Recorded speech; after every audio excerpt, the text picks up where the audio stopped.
Hello friends, viral के पिछले chapter में हमने देखा था कि रूमी और वेंका का बॉस कोई और नहीं जिन्हो है, सियोंग जिनका वो दोस्त जिसका animal and beauty related channel है। चैप्टर की शुरुआत भी वहीं से होती है जहां पर जिन्हो अपने हाथ में एक जानवर को लेकर आता है अपने स्टूडियो में। उसके सारे साथी कैमरामैन लंच कर रहे होते हैं नंगे होकर। हाँ, तभी वो लोग कहते हैं कि ओ बॉस, आप यहाँ पर। वो गर्मी ज्यादा थी ना, इसीलिए हमने कपड़े उतार दिए। तब जिन्हो कहता है कि कोई बात नहीं, तुम लोग लंच करो, लगता है मैंने तुम्हें डिस्टर्ब कर दिया। तभी हम देखते हैं जिन्हो का वो कैमरामैन जिसे हमने पिछले चैप्टर में भी देखा था, जिसका नाम है डोंग सियोंग। वो कहता है जिन्हो से कि सर आप यहाँ पर, ओ आपके हाथ में क्या है। तब जिन्हो कहता है कि ये एक एनिमल है, ये एक डॉग है जिसे मैंने शेल्टर से बचाया है। तब हम देखते हैं डोंग सियोंग जिन्हो को कुछ दिखाने की कोशिश करता है मोबाइल में और कहता है कि ये सारी वीडियोस हमने शूट की हैं, आप इन्हें चेक कर सकते हैं। तभी हम देखते हैं जिन्हो मना करता है और कहता है कि इसकी कोई जरूरत नहीं है, वैसे भी एनिमल बेटेड वीडियो तुमने एक बार देख ली हो तो इसकी दोबारा देखने की जरूरत नहीं होती। पता नहीं लोग इसके लिए इतने वाइल्ड क्यों होते हैं। तो बेसिकली मुझे यहाँ पर ऐसा लगता है कि गाइस यहाँ पर अडल्ट वीडियोस की बात हो रही है। तब आगे जिन्हो कहता है कि ये बताओ कि नेक्स्ट एनिमल वीडियोस का क्या हुआ। तभी हम देखते हैं डोंग सियोंग कहता है कि सर हमने कुछ कैंडिडेट्स को तो सिलेक्ट किया है लेकिन उनकी बॉडीज इतनी अच्छी नहीं है। तब हम देखते हैं जिन्हो कहता है कि रूमी कैसी रहेगी।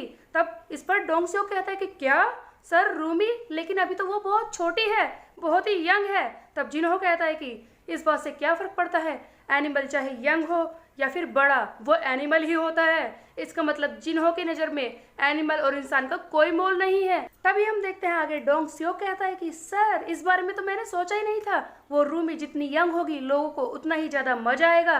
तभी हम देखते हैं जिन्हो कहता है कि ये वीडियो अच्छी रहेगी। इसी के बाद डोंग सियोंग कहता है कि सर अब मुझे समझ में आया कि उस दिन आप उससे इतना ज़्यादा नाइस क्यों हो रहे थे।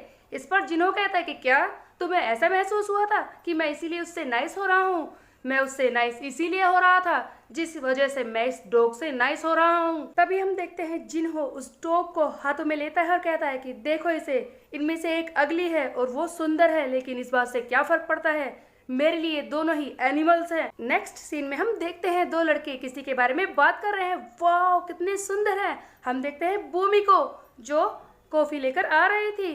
होबिन और बूमी एक कैफे में आए हैं, दोनों बातें करने लगते हैं। तब बूमी कहती है कि काफी वक्त हो गया। तब होबिन कहता है कि हाँ काफी वक्त हो गया है। इसी पर बूमी सोच रही है कि आज तो इसे और भी ज्यादा पीटने का मन कर रहा है, क्योंकि फिर से होबिन शो ऑफ करने की कोशिश कर रहा था। इस बार तो उसने हद ही कर दी। कैफे में सनग्लासेस लगाकर आया था और कह भी रहा था कि मैं अब फेमस हो चुका हूँ, मेरे 7 लाख सब्सक्राइबर हो चुके हैं और हो सकता है कि कोई मुझे पहचान ले। बूमी मैं तुम्हें परेशान नहीं करना चाहता। इस पर बूमी को गुस्सा भी आ रहा था, लेकिन बेचारी कहेगी कैसे। तभी हम देखते हैं होबिन आगे कहता है कि मुझे ज्यादातर लोग पहचान जाएंगे, इसीलिए मैं तुम्हें परेशानी में नहीं डालना चाहता था बूमी। तभी आसपास के लोग फुसफुसाने लगते हैं कि ये वी हिट है ना, ये सनग्लासेस पहनकर क्यों आया है, हम लोग इसमें इंटरेस्टेड बिल्कुल भी नहीं है। इसी बीच में हम देखते हैं बूमी होबिन के सनग्लासेस को हटाती है और कहती है कि मैं तुम्हारी आईज देखना चाहती हूँ। इस पर होबिन हैरान रह जाता है और हम देखते हैं तभी एक फ्लैशबैक सीन जहां पर स्नैपर होबिन से कह रहा है कि वो लड़की तुम्हें लीड कर रही है, समझे। हम देखते हैं स्नैपर आगे कहता है कि तुम इतने बड़े हो गए हो होबिन कि तुम्हें पता चले कि वो लड़की तुम्हें लीड कर रही है। तब होबिन कहता है कि नहीं, मेरी बूमी ऐसी नहीं है। तब स्नैपर कहता है कि अच्छा, तुम जैसे लूजर को वो मिलने आ रही है बार बार, तुम्हें क्या लगता है वो किस लिए तुम्हारे पीछे पड़ी है। तब होबिन कहता है कि वो मैं क्यूट हूँ ना। तब स्नैपर चिल्लाता है कि क्या बकवास मत करो, तुम क्यूट हो, तुम इतने गधे कैसे हो सकते हो। तभी हम देखते हैं स्नैपर होबिन को नीचे गिरा देता है और उसे मारना शुरू कर देता है और कहता है कि इससे पहले कि तुम्हें कुछ हो जाए, तुम्हें प्यार हो जाए उससे, संभल जाओ, क्योंकि प्यार बस दर्द देता है। एक्चुअली बात तो ये है कि स्नैपर का तो दिल टूट ही चुका है गायल की वजह से। इसी बीच में आ जाता है ताइहुन सियोंग और उस पोस्चर में देखकर होबिन एंड स्नैपर को कहता है कि हे तुम लोग क्या कर रहे हो यहाँ पर। स्नैपर की बातें सोचकर हम देखते हैं होबिन और भी ज्यादा गड़बड़ करनी शुरू कर देता है और कहता है कि हे बूमी, तुम मुझसे अभी क्यों मिल रही हो। तो बूमी कहती है कि ये किस तरह का सवाल है।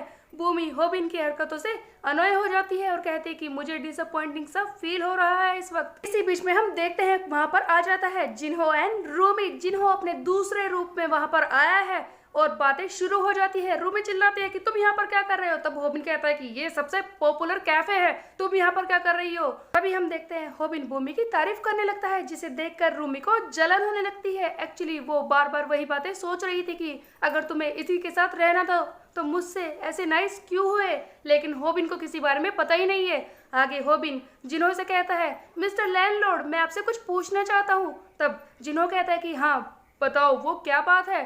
तब होबिन कहता है कि मैं ये जानना चाहता हूँ कि आप किस तरह का काम करते हैं। तब जिन्हो कहता है कि लगता है तुम मेरे साथ काम करना चाहते हो। इसी पर होबिन कहता है कि ऑफ कोर्स, आप मुझे बस एक बार मौका तो देकर देखिए मैं कितना अच्छा काम करूंगा। तब जिन्हो अपने बिजनेस के बारे में झूठी बातें होबिन को बताने लगता है, ये करता हूँ वो करता हूँ, ऐसे ही कई सारे बिजनेस के बारे में होबिन को जिन्हो बताता है। होबिन कुछ समझ तो नहीं पाता, लेकिन वो कहता है कि ओह लगता है आप तो बहुत सारा काम करते हैं। यहाँ पर उस जिन्हो ने कुछ अजीब सी बातें बताई हैं और कई तरह के शेडी बिजनेस भी, लेकिन होबिन को कुछ पता नहीं चल रहा। उसके बाद होबिन कहता है जिन्हो से कि मैं तो आपसे इम्प्रेस्ड हूँ कि आप कितना सारा काम करते हैं। तभी जिन्हो कहता है रूमी से कि हमें यहाँ से चलना चाहिए, वैसे भी तुम्हारा ब्रेक ओवर हो चुका है, हमें कॉफी भी ले जानी है।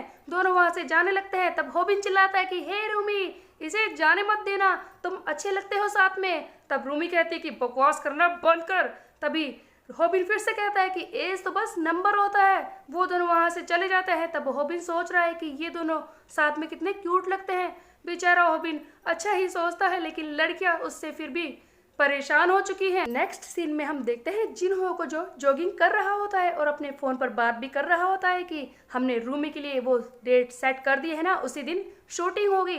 तभी हम देखते हैं यहाँ पर जिन्हो को रास्ते में दिख जाता है वैंगक, जिसे देखकर वो कहता है कि ओ तुम तो स्टूडियो से हो ना, तुम इसी टाइम पर जॉगिंग करते हो।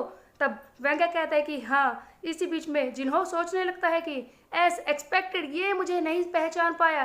तो बेसिकली गाइस इसका मतलब ये है कि वन पंच टीवी भी तो इतने दिनों से सियोंग-जिन के साथ ही काम कर रहा था, लेकिन फिर भी वो जिन्हो के चैनल के बारे में नहीं जानता और उसको पहचान नहीं पाया। यही जिन्हो के मन में चल रहा था, लेकिन क्या सचमुच ऐसा था? क्या सचमुच वैंगक इसे पहचान नहीं पाया था? इसके बाद हम देखते हैं जिन्हो और वैंगक दोनों ही साथ में जॉगिंग करने लगते हैं। तब जिन्हो कहता है कि ओ मैंने सुना है। जिन्हो वैंगक से पूछता है कि मैंने सुना है कि तुम उस ज्वेलियन प्रिजन में होकर आ चुके हो। इस पर वैंगक कहता है कि हाँ ऐसा है। तब जिन्हो कहता है कि लगता है तुम्हें इस बारे में बात करने में शर्म आएगी। तभी वैंगक जवाब देता है कि मैंने ऐसा कुछ भी नहीं किया जिसके लिए मुझे शर्म आए। मैं ज्वेलियन प्रिजन में गया था, लेकिन किसी को बचाने के लिए, कोई ऐसा अपना जिसे मैं प्रोटेक्ट करना चाहता था। और अगर आगे भी कभी ऐसा मौका आएगा कि मुझे किसी अपने को बचाना होगा तो मैं ऐसा फिर से कर सकता हूँ, मैं ज्वेलियन प्रिजन में फिर से जा सकता हूँ। ये सब सुनकर जिन्हो कहता है कि ओह क्या बात है, इम्प्रेसिव। तभी हम देखते हैं वैंगक फिर से कहता है कि जैसा कि मैं तुम्हें बता दूं कि मेरा कोई ऐसा अपना था जिसे मैंने खो दिया, इसीलिए जो मेरे पास बचे हैं उन्हें मैं बचाने के लिए कुछ भी कर सकता हूँ, और उन्हीं में से एक वो है जिसके इन दिनों मैं पास आ रहा हूँ। तुम समझ गए ना मैं किस बारे में बात कर रहा हूँ? मैं रूमी के बारे में ही बोल रहा हूँ, और अगर तुमने उसके साथ कुछ भी किया तो मैं तुझे नहीं छोड़ूंगा। ये सुनते ही जिन्हो हैरान रह जाता है कि इसने मुझे पहचान लिया। तो क्या सचमुच जिन्हो इससे डर गया है? ऐसा लगता तो नहीं, लेकिन आगे क्या होगा let's find out in next chapter. तब तक के लिए मेरे चैनल को सब्सक्राइब कर ले, बेल के आइकन को कर दे प्रेस। फिर मिलते हैं, बाय बाय।